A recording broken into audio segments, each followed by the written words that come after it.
is no better than adversity.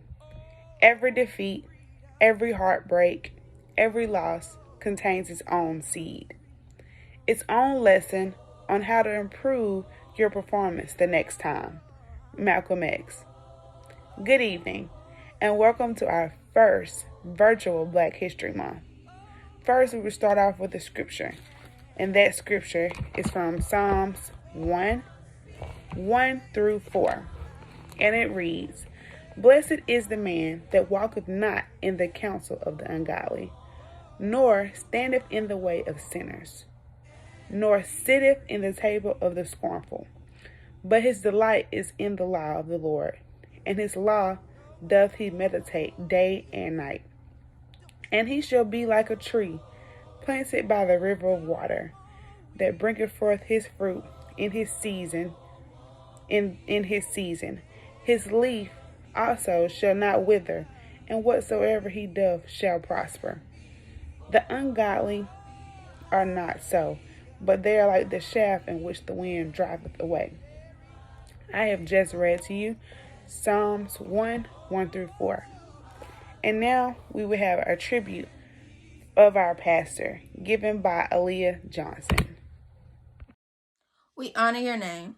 Dr. Nelson W. Gunn Sr. was the seventh child of 10 children. He was born to the late Mr. Wilson Gunn and Miss Annie Pearl Gunn on July 28, 1952. A product of the Birmingham City School System, he attended Hudson Elementary School and was a 1970 graduate of George Washington Carver High School. Dr. Gunn was a 1973 graduate of Miles College, where he received a bachelor's degree in social studies with a secondary professional teacher certificate. He received additional religious training from Miles College Lifelong Learning Center religious program. In 1992, he received a master's degree in education from the University of Montevallo in Montevallo, Alabama. In 1997, Dr. Gunn received a Doctorate of Divinity from the Tennessee School of Religion. Dr. Gunn received his calling into the ministry of Jesus in November of 1977.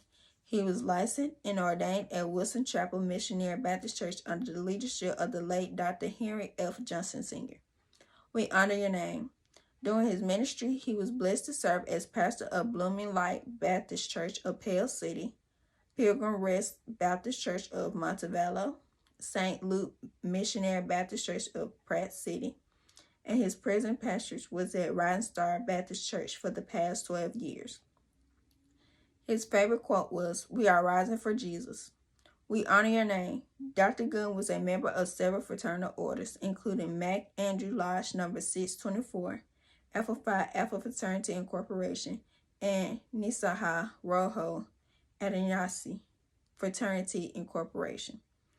He received numerous awards, including Most Outstanding Young Man of America, 1980, Distinguished Service Citation from Delta Sigma Theta Sorority Incorporation, Most Outstanding Teachers in America, 1992, Service Awards for Upward Bound for 15 and 20 years, the Pastor's Leadership Award for 20 years of service, and the Faithful Commitment and Service Award for educating, motivating, and encouraging youth from New Vision Christian Church.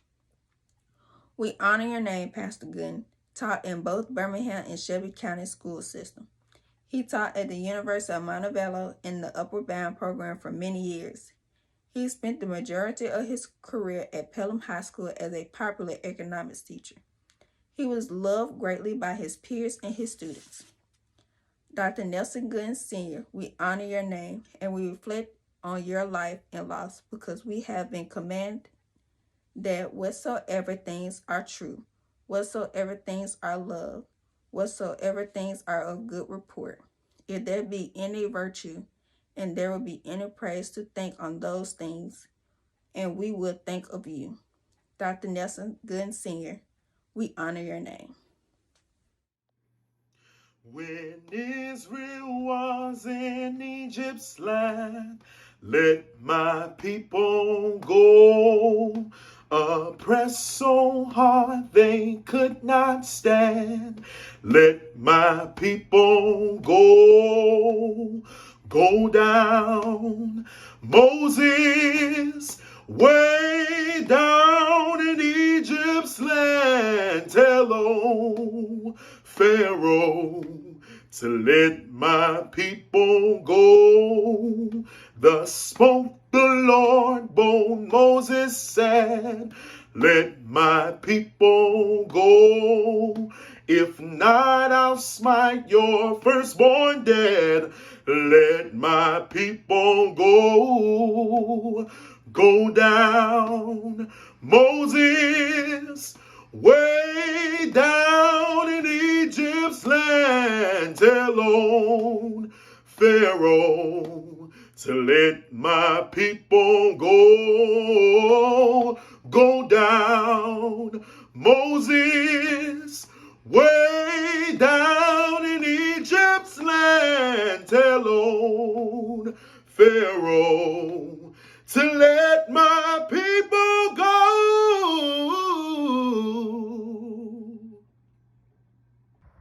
I am Hank Aaron.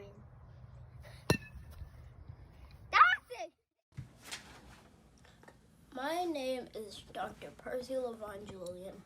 I was born on April 11, 1899 in Montgomery, Alabama. In Montgomery, we didn't have many opportunities to go to schools with new books or lots of learning supplies. There was no schooling for Black people after the 8th grade.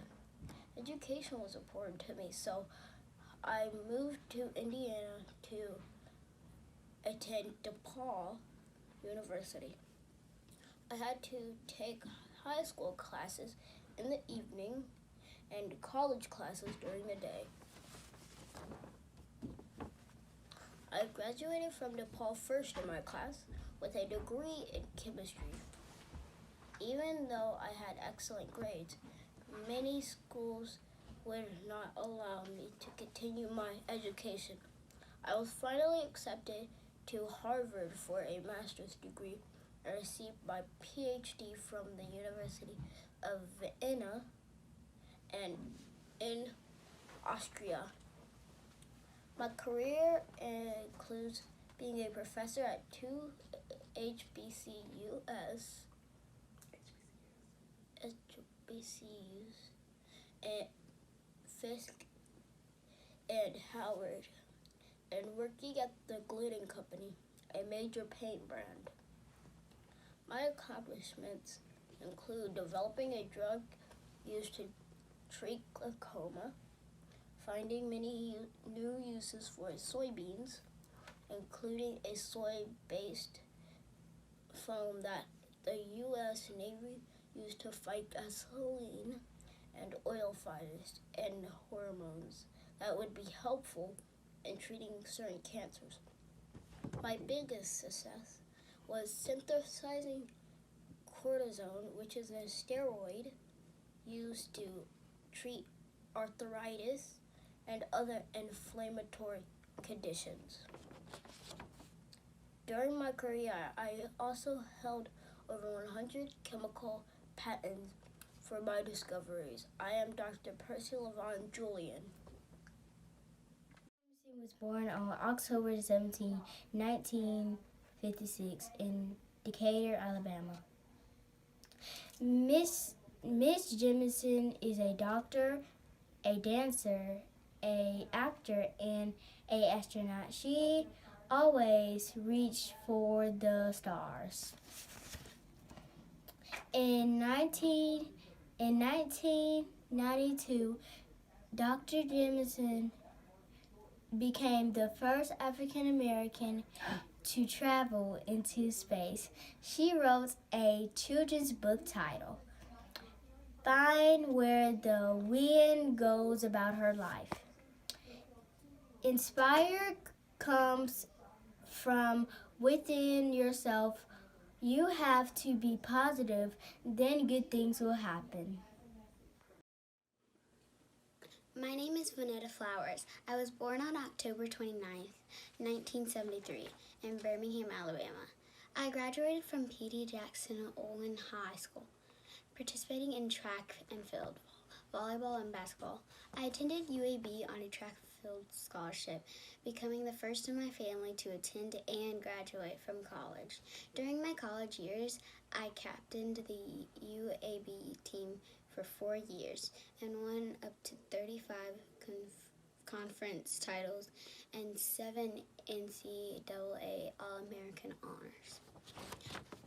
After attending the Summer Olympic trials in 1996, I was unable to earn a spot on the Olympic team.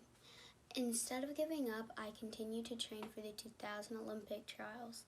After a few surgeries and a disappointing performance during the trials, I was convinced it was time for me to retire from track and field.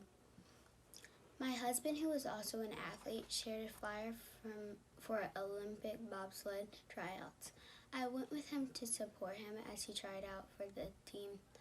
Shortly after the competition started, he pulled his hamstring, and I agreed to step in to take his place.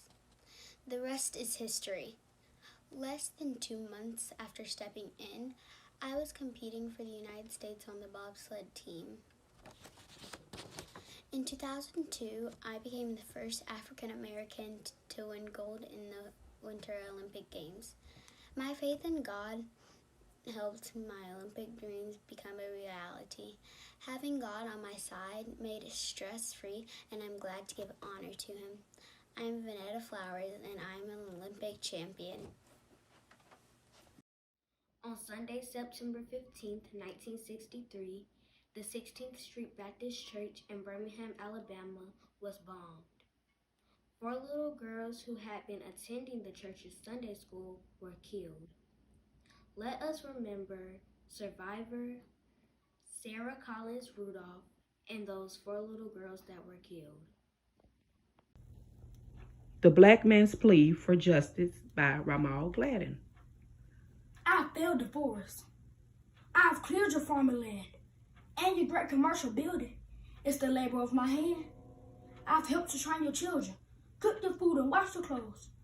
I have fed your cows and horses, swept your yards and scrubbed your floors. I have manufactured lumber. I have laid your railroad steel. I have been a mighty power in your great financial will. I must ask a little favor at this time if you allow. Ruling power of this nation, will you give me justice now?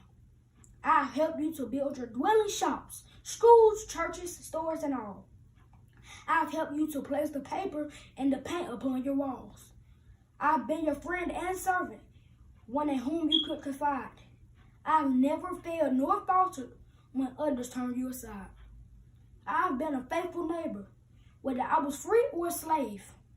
I prepared your wedding supper, and I did your father's grave. I have gone with you to battle, helped you to settle every wrong. Ruling power of this nation, will you give me justice now? I have smelted brass and silver. I have manufactured gold. I have helped you to acquire the great wealth which you control. I have helped you to build your steamships, sailing now upon the seas. And the pavement of your city is my handwork, if you please. I moved away the rubbish, which would have been destroyed. Your health, I have helped you to raise the products which support the commonwealth. I've cultivated large farms with my hoe, my mule and plow, ruling power of this nation. Will you give me justice now? I see not for special favors. What I see for is no task. I see not for social dealings. Justice, man, is all I ask. I seek for better education and a better Negro school. I am seeking no relations, save those in the golden rule. As ye would that man treat you, do ye unto them likewise. Every man within your domain ought to have a chance to rise. At the shrine of this great nation, reverently, I meekly bow. Ruling power of this nation, will you give me justice now? Hear me, statesmen, I am pleading to defend the black man's cause. Will you give me the protection outlined in your domain's laws? Will you let my color loyal? Plead my case within your courts? I am a citizen, I'm loyal. Will you recognize my vote? I pay dear for transportation over all your railroad tracks. I come up to all requirements, and I always pay my tax. When I don't feel blank correctly, will you kindly teach me how? Ruling power of this nation, Will you give me justice now?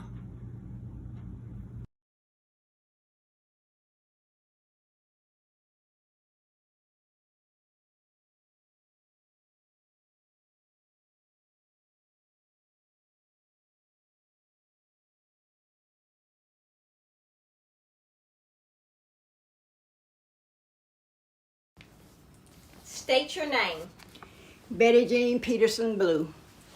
Where were you born? I was born in Selma, Alabama. Who are your parents? Matthew and Ella Mae Peterson. Where were they born? My parents was born in Selma, Alabama. Did you ever cross the Edmund Pettus Bridge? Yes, I crossed the bridge numerous times as a child. Tell us about it. I recall crossing the bridge as a child with other children from my community.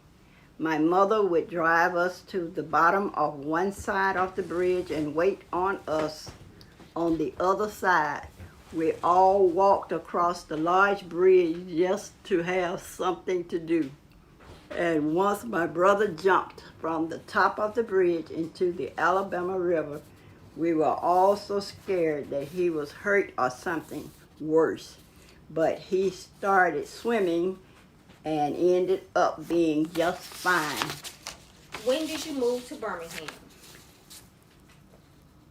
My parents and I moved to Birmingham in 1950. I think I was 14 years old. What were your parents' jobs? My father worked at TCI in Fairfield, Alabama, and my mother drove a cab for Inslee Cab Company. What community did you live in? We lived in Inslee until moving to Rising, West Princeton. What elementary school and high school did you attend? I went to Tuxedo and Council Elementary School and Western Olin and A.H. Parker High School. Tell us what happened to you in the 9th grade. When I was in the 9th grade at Western Olin High School, my classmates and I decided to join the civil rights movement because our parents were unable to march for fear of losing their jobs. We left school and went downtown to Kelly Ingram Park, where the police threatened us with dogs and sprayed us with fire hoses. I recall Dr. King saying, "Stand still and hold hands." Then we were all taken to jail. How long did you stay in jail, and were you in jail on the South Side or Fair Park? We were taken to the South Side jail on Friday, which was filled up. Then we were taken to the Fair Park, where we remained locked up until the next Friday. Dick Gregory was in the cell next to me. Did you think you would see a woman of color elected to the highest office in the United States White House during your lifetime?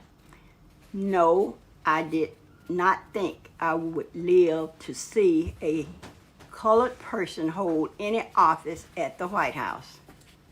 Tell us how that makes you feel knowing you played a part in making this happen. I do not know if my involvement helped Vice President Harris reach her goal, but I feel good knowing that I helped make life better for myself and my family. What advice would you give the younger generation? My advice to anyone listening to my story is that you must be willing to stand up for what you believe, because no one else will if you don't. Thank you. Oh, freedom. Oh, freedom. Oh, freedom over me. And before I be a slave, I'll be buried in my grave and go home to my Lord and be free. Oh, freedom.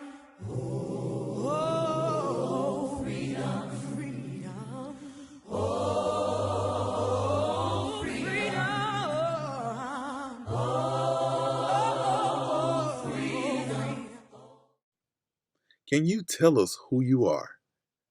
I am Reverend Andrew Hawkins. I want to thank the Black History Program Committee for inviting me to speak today.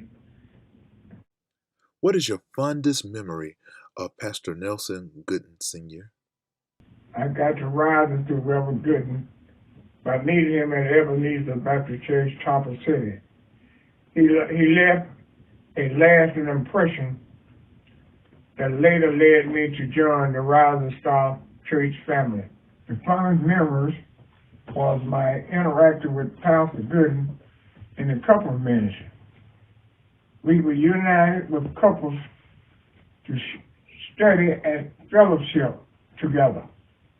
Our trip to the Holy Land in Orlando, Florida was filled with laughter and sharing and lasting memories of togetherness. What are your earliest memories of Rising Star Baptist Church?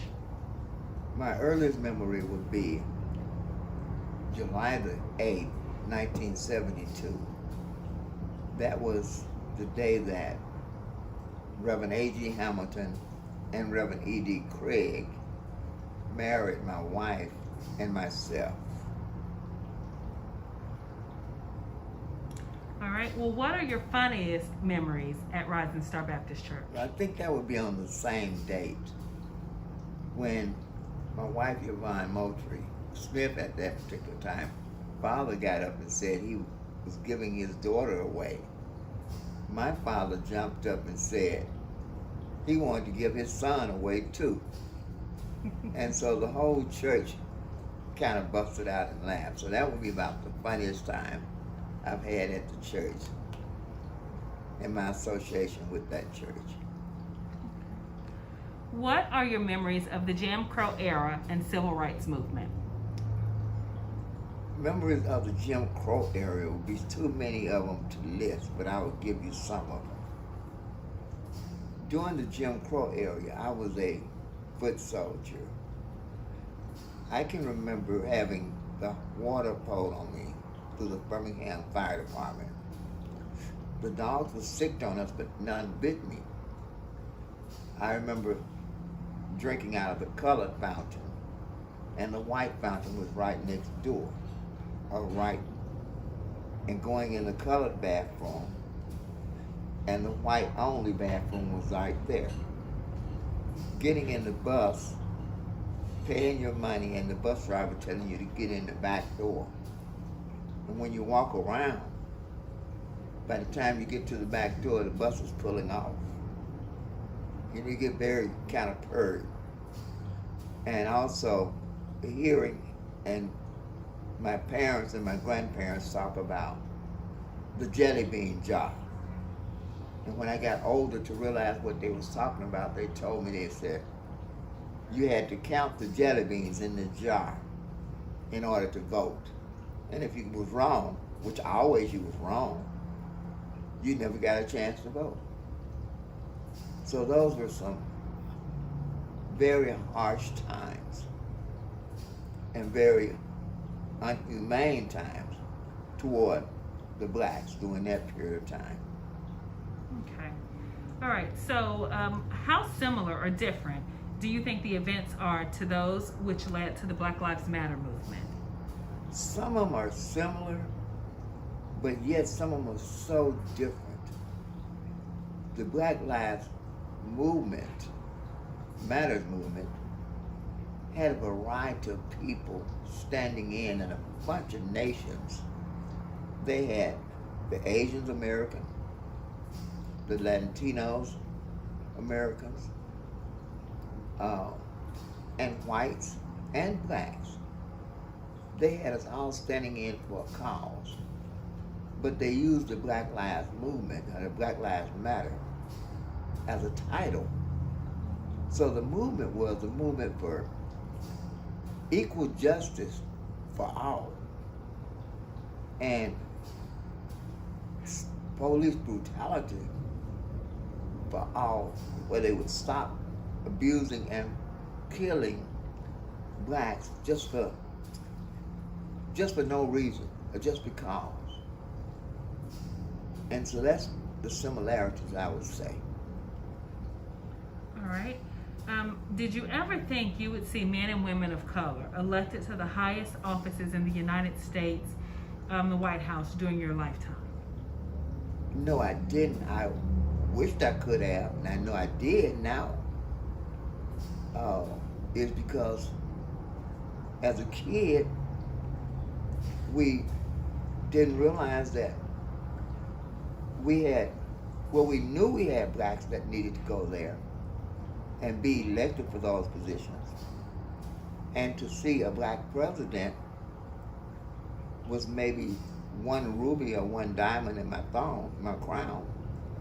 But then to turn around and see a black vice president and a female, that really was the sweetness of any cake you want to eat. And to me, to see them in the White House, not only that, but to see black senators, black legislators, black attorney generals. But the only regret I still have today, and I would like to see today, before my lifetime, or in my lifetime, at least one state with a black governor.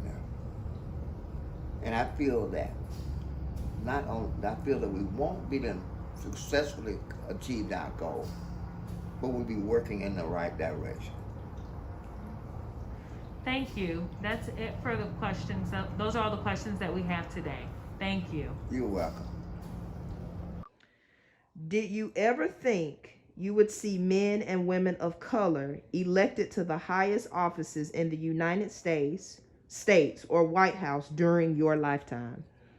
No, because of the struggle and being of my age, it was a total surprise when we first had a black president to be elected. And it was a extremely shock having a lady for a vice president. How similar or different do you think the events are to those which led to the Black Lives Matter movement? Okay. I would say it's similar because the struggle goes on from the beginning until the end. As long as there are classes of people, the struggle will always be in place. Do you have memories of the Jim Crow era and civil rights movement? Yes, I do.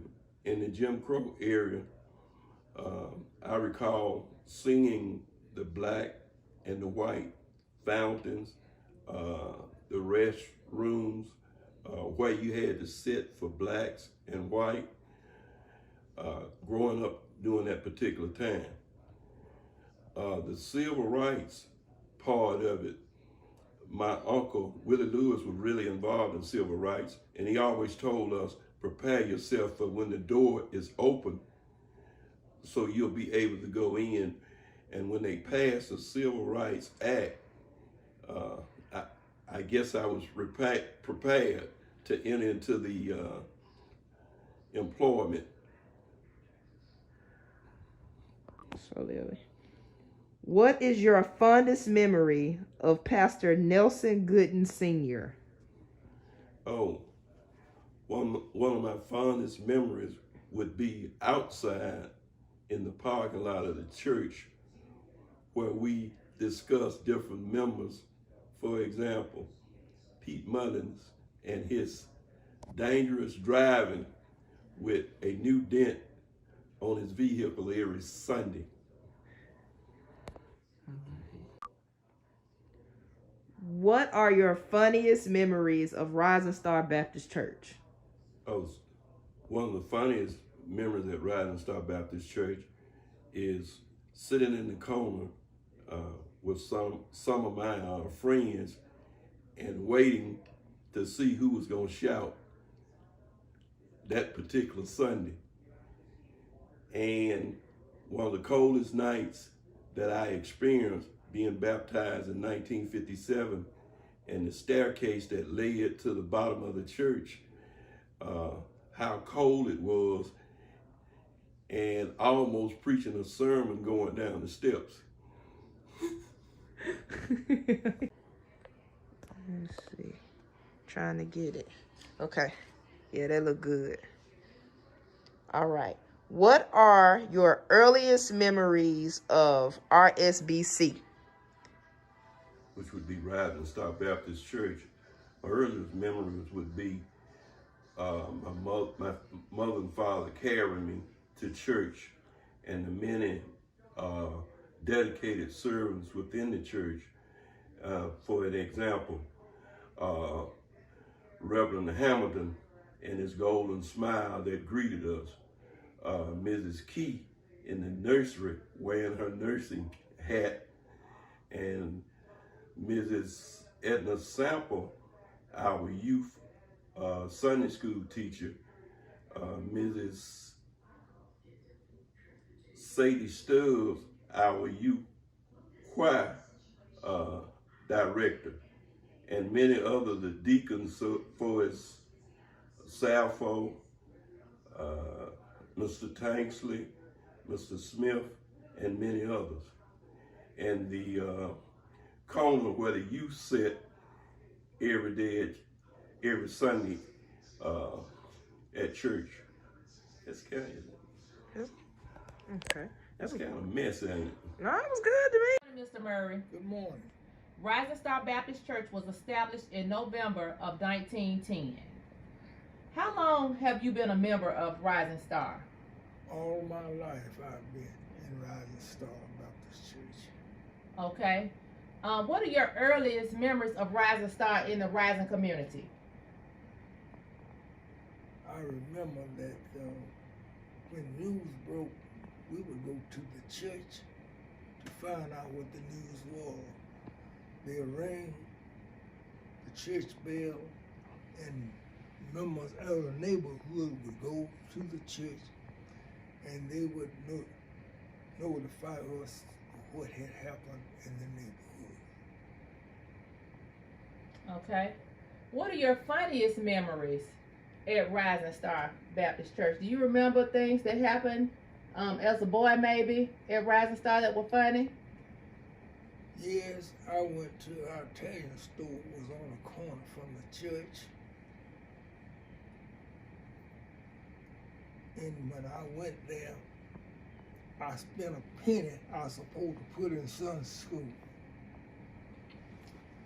And I don't know how my mother found out, but she found out I did not put it in Sunday school. And I was punished for it. Okay. What are your fondest memories of Pastor Nelson Gooden Sr.?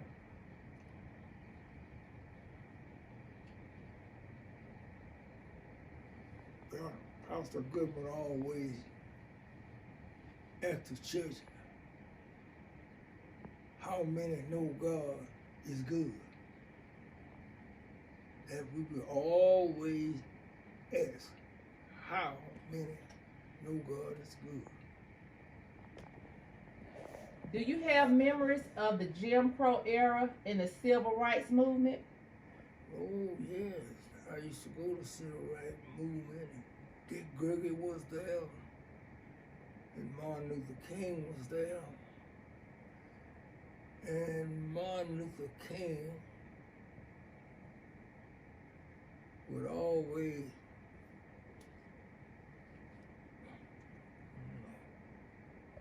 I'll stop there. But Martin Luther King would always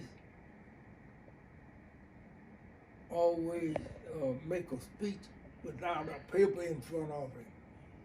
He would take and speak for hours without a paper. He don't have no notes in front of him. He was good at that. What about Dick Gregory? And Dick Gregory went about telling stories about the Negro, and he was a comedian that made a lot of money. And he quit making that money to follow that civil rights movement. And I like that about it. Okay. How similar or different do you think the events are to those which led to the Black Lives Matter movement? The Black Matter, the black people are fighting for their rights today like they did yesterday.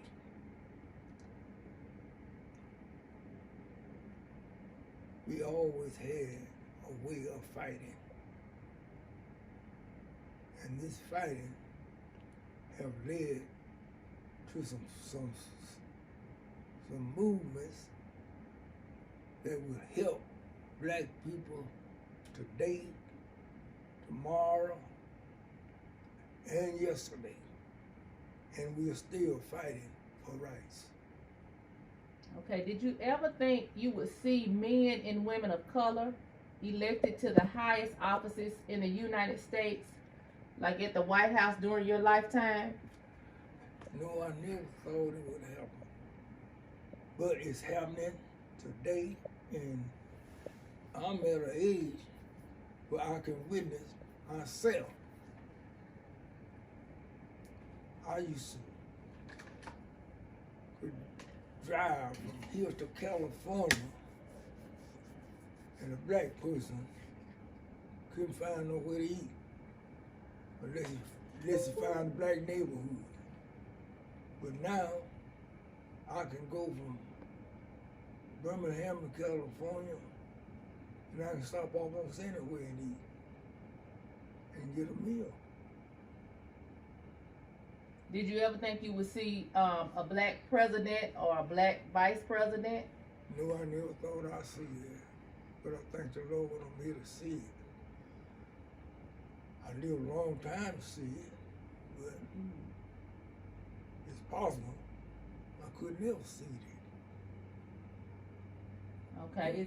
Is it anything else you want to say about your church, Rising Star? I remember in Rising Star, they used to toll the bell at the church, and people of the neighborhood would go to the church to find out what had happened. If somebody died, they knew. They could find out.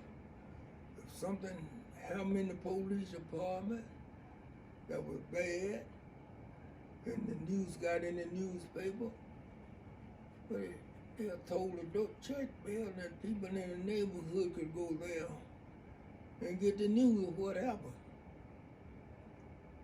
And that was good. We weren't able to buy the newspaper, so they go there.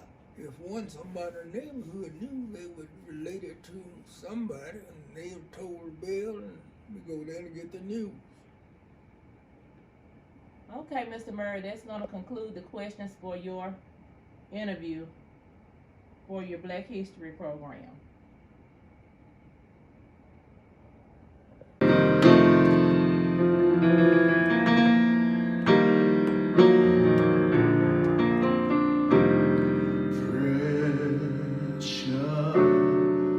Precious Lord, take my hand, lead me on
my hand,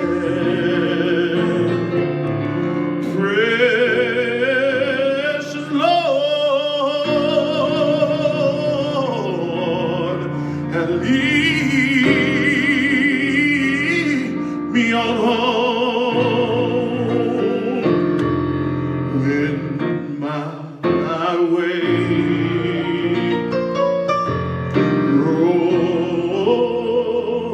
grows near. Precious Lord,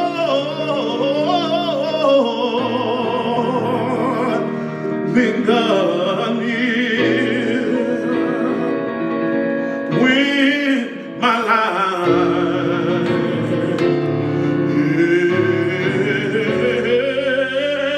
is almost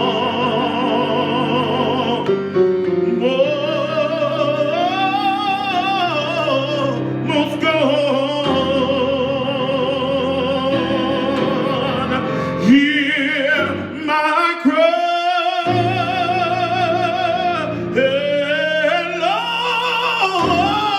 Lord, hear my plea.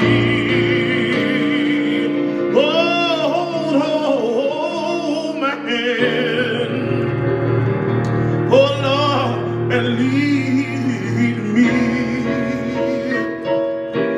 Take my hand, precious Lord, and lead me on home. Precious Lord, take my hand, lead me on, and let me stand. I get tired, I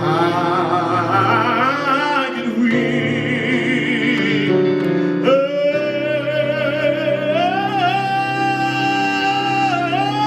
get worn through the storm, Lord, through the night. Hey, lead me home to the light. Take my hand, precious Lord, and lead